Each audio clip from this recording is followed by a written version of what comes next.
Okay, well, I'm Abe Peck, the executive editor of Inside Unmanned Systems magazine for Autonomous Media. We're in Orlando at the AUVSI Xponential, and we have an embarrassment of riches here from Inmarsat, and I'm going to talk to people serially. And the first person I'm going to talk to is Tony Spouncer, who is the Senior Director of UAVs and UTMs. Tony, what do you want to accomplish at this show? Hey, thank you for the invite. So Inmarsat is, we've been in the commercial airspace now for sort of 2.5 years. Prior to that, we're in commercial air transport for 30 years, doing all the safety services, air traffic control, communication, navigation, surveillance. There's a huge opportunity for us to bring that technology into the advanced air mobility platforms, urban air mobility, autonomous cargo, and miniaturize that technology. So we set about creating a brand, bringing that technology, making it smaller, more affordable, reducing the cost, size, weight, power. So we're here really to tell the world that that's what we're doing. Huge opportunity to then allow uncrewed vehicles to fly in commercial airspace. Right. They're giving you ample time to tell here. You're on several panels and speeches. And can you tell me about the Cranfield University study?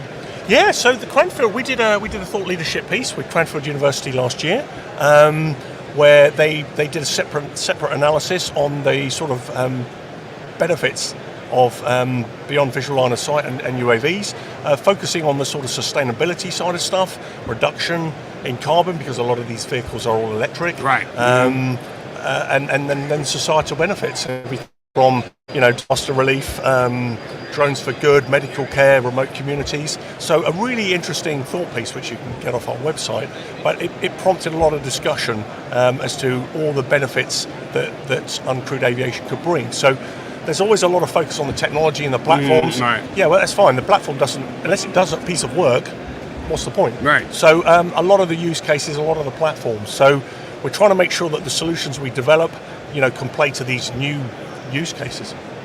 And so in either you're walking around or what you're bringing to the event, what do you see as the opportunity, I guess I'll say?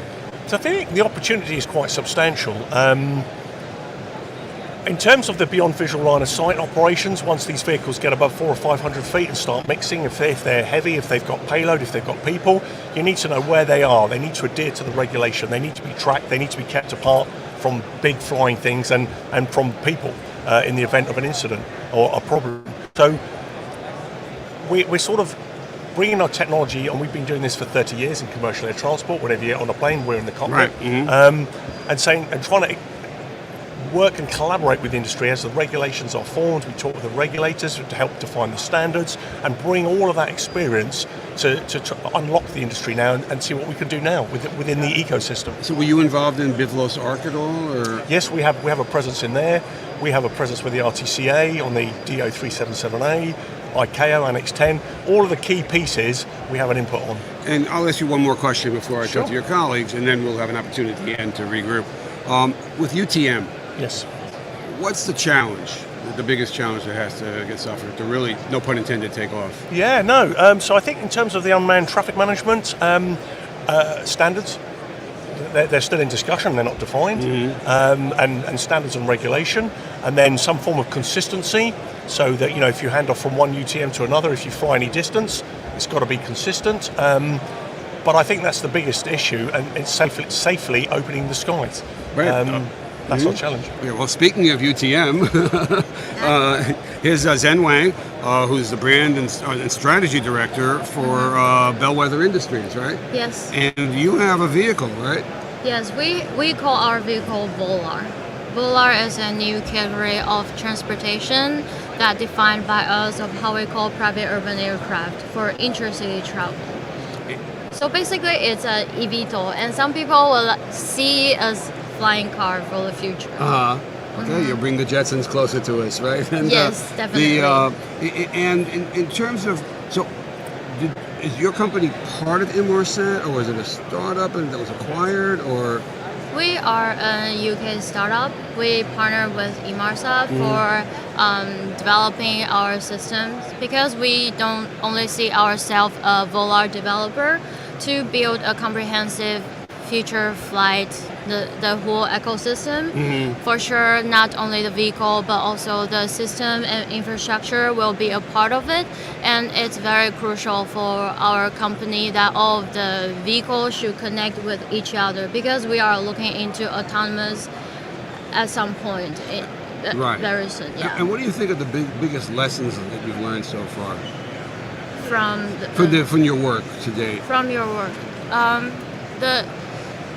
the biggest, there are so many things to talk about, and I think for like the space on the ground is limited. When people are talking about future flight, there are so many concerns, like where are these flying vehicles gonna park? How about the regulations? But this is not about how it works right now. It's about how the innovation can really push the world forward. Like with the future flight, there are a lot of possibilities for people to move.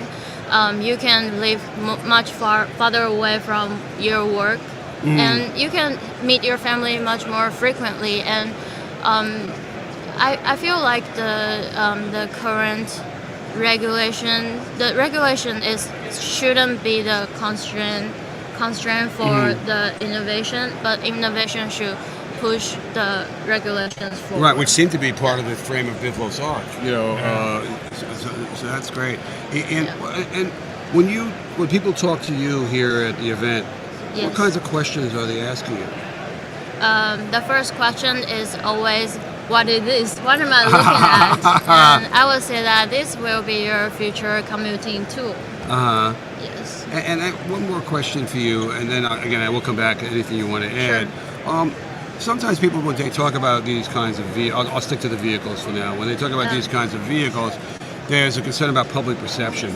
You know, is it too noisy? Is it flying by my house? Will it hit my house? That kind. How are you trying to, I don't want to say combat, but to educate the public? Yes. So the very special part of our solution is that the key is user experience. So our Volar, we don't have any large wingspan. We don't have exposed propellers. It's very compact. We have our hidden propulsion system, which is the key technology of our vehicle. And when we build a solution for urban air mobility, of course, safety is the fundamental issue, but also the key is the public acceptance. So we insist to build a vehicle that not only is for sure safe, but also people will feel safe when they see the vehicle. Yeah, perception is reality, right? Yes. A lot of times. That's right. Very, very, very true. And let's switch over to Patrick for a minute. So, Patrick, Nice? Correct. You're the CTO of AUVSI Technology. Correct. And high definition video, voice, and data, fair description? That pretty much sums it up in a nutshell. Yeah. All right, I'm here to help. And tell us a little bit about it. Yeah, so like you said, it's proprietary encoding, decoding for high definition streaming audio, video, data.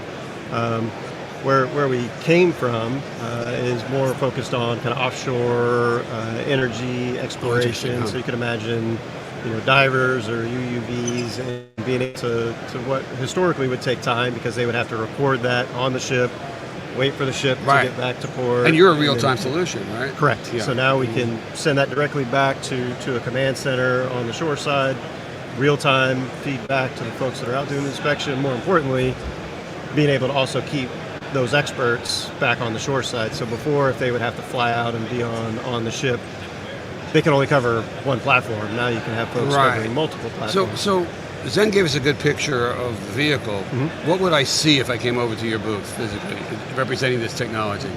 It's not quite as you walk around here and get enthralled by a lot of vehicles. It's very much right now we've got set up for the demo. We've got cameras, a handful of cameras, and our encoder set up in Australia, in Perth, where the headquarters at, and we're streaming that over a very very congested cellular network with everybody here in the building today. Yeah, right here it's very slow. To a laptop in the booth. Right. And we're able to show adjustments in latency and quality. Let's talk about Australia for a minute. Yeah. We've done a fair amount of coverage of things down there. Why do you think Australia is such a player?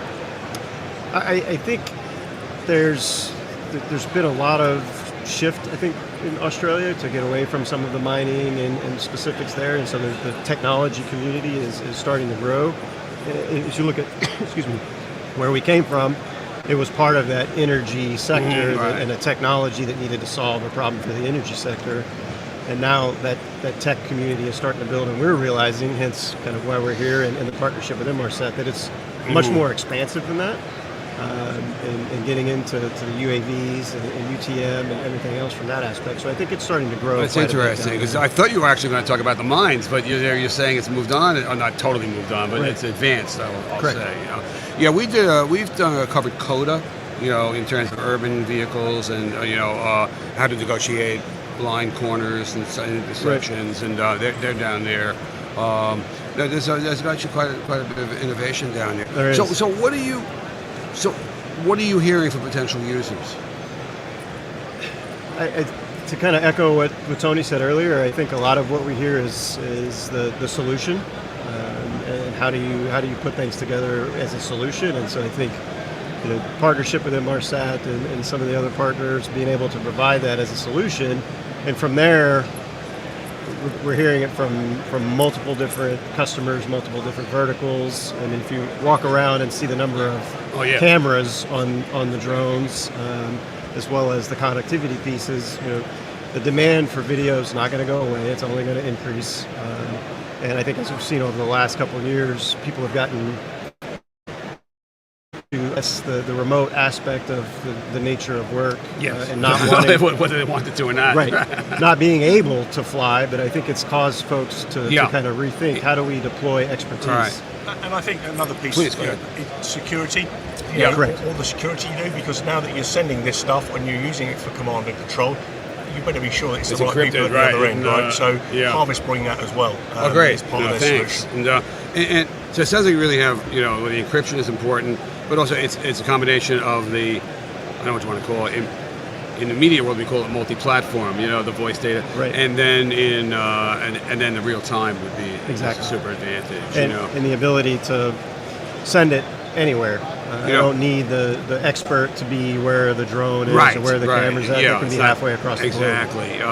And also across multiple platform comms mechanisms, so LTE, L-band, to retain that. That's important. And these guys can do this down really skinny data links. They're not bandwidth hungry. So it lands itself beautifully to the kind of UAV world in terms of technology they bring and augment with Bellwether and ourselves. If it's not bandwidth hungry, you might survive the convention center. Well, that's why it works. As you're putting it into the test. And definitely. So when you say your partners, what does that entail? Quite a bit, actually. So we're here right now with the Volaris. Again, we're primarily focused on how do we expand into the UAV market, because like Tony said, this technology lends itself very well to that. So there's that aspect. We're also partnered with Inmarsat on the ASP side. And so we're, again, with our maritime focus, there's that arm. And obviously here with Tony and team, this week it's the UAV market. And so, again, it comes back to the solution, right? How do we package everything up as a solution? And it's important to have partners like Inmarsat that can help us bring all of that together and offer it as a solution. Pretty much the same for you, or? Yes, just like what you talk about public acceptance.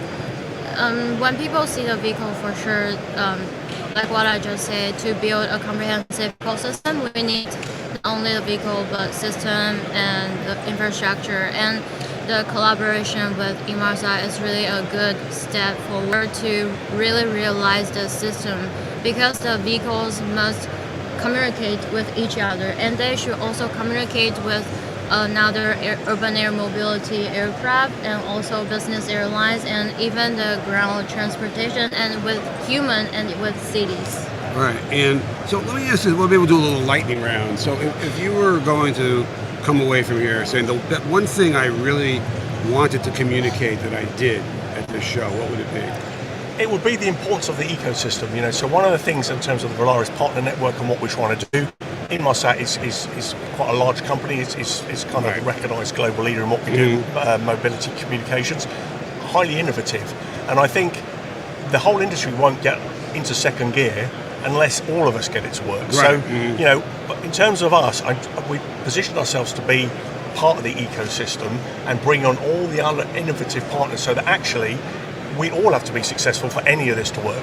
So, you know, that's kind of where we positioned ourselves to take our strength and our innovation with other niche players, bringing really clever thought process to bring all the different solutions together to go, now there's something that can do a job of work. So that's kind of what we wanted to portray. The other side is going around and seeing what people are doing, what products are evolving, because year on year, it's going this way. You're not just here to preach, you're here to No, learn. no, absolutely. Right? It's two-way. It's a two-way street.